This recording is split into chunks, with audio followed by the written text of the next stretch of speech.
హరే కృష్ణ. సంజయుడు ధృతరాష్ట్రుడితో చెప్తాడు, ఓ ధృతరాష్ట్ర, పాండవుల యొక్క రాజ్యాన్ని మీరు అనుభవిస్తూ ధర్మం గురించి చెప్పినా మీకు అర్థం కాదు.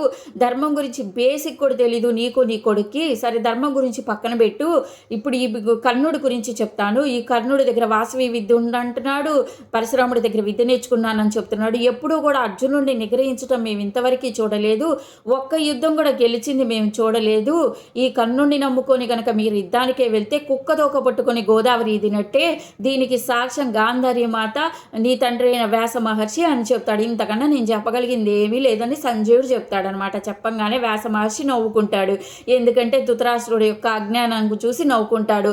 అసలు వ్యాస మహర్షి ఎప్పుడో చెప్పాడు, ధర్మరాజు రాజసూయాగం చేస్తున్నప్పుడే యుద్ధం వస్తుంది, పాండవులు జోలి వెళ్ళొద్దు, మీరు ధర్మంగా ఉండమని చెప్తాడు. కానీ వాళ్ళు వినరు కదా. ఇప్పుడు గాంధారి మాత కూడా చెప్తుంది, మనకి వద్దే వద్దు దుర్యోధన, ఈ యుద్ధాలు వద్దు, ఏమీ వద్దు. వాళ్ళు 5 ఊళ్ళు అడిగారు, 5 ఊళ్ళు ఇచ్చేసేయి. అసలే భీముడు శపథం చేశాడు, నా 100 మంది కొడుకుల్ని చంపుతానని. మనకి ఏది వద్దు, 5 ఊళ్ళు ఇచ్చేస్తే మన మీదకి యుద్ధం రాకుండా ఉంటుందని చెప్తుంది గాంధారి మాత. చెప్పంగానే ఇంక ఇప్పుడు దుర్యోధనుడు మాట్లాడతాడు. దుర్యోధనుడు సంజయుడు వైపు చూసి, ఏంటి సంజయ, నువ్వేంటో అంతా చూసినట్టు మాట్లాడుతున్నావు, నీకు అంతా తెలిసినట్టు మాట్లాడుతున్నావు, ఏంటి వీళ్ళందరూ చనిపోతారా? మా 100 మందిని భీముడు ఒక్కడే చంపుతాడా? భీముడు చంపుతూ కూర్చుంటే మేము చూస్తూ కూర్చుంటామా? అసలు ఏమనుకుంటున్నావు నువ్వు? ధర్మం ఉంటే ఎవరు గొప్ప వాళ్ళ పక్కన?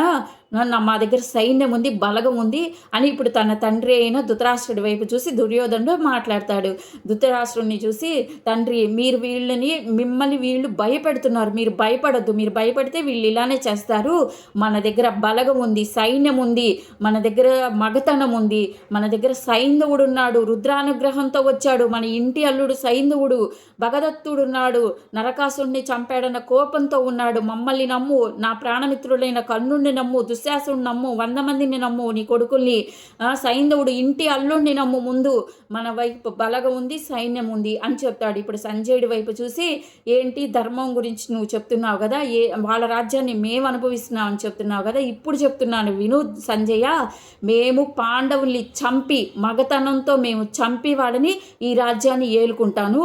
దుర్యోధనుడు అంటే ఏమనుకుంటున్నావు? ఈ భూమండలాన్ని ఏలగల శక్తి నాకుంది, వాళ్ళని చంపి ఈ రాజ్యాన్ని ఏలుకుంటాం.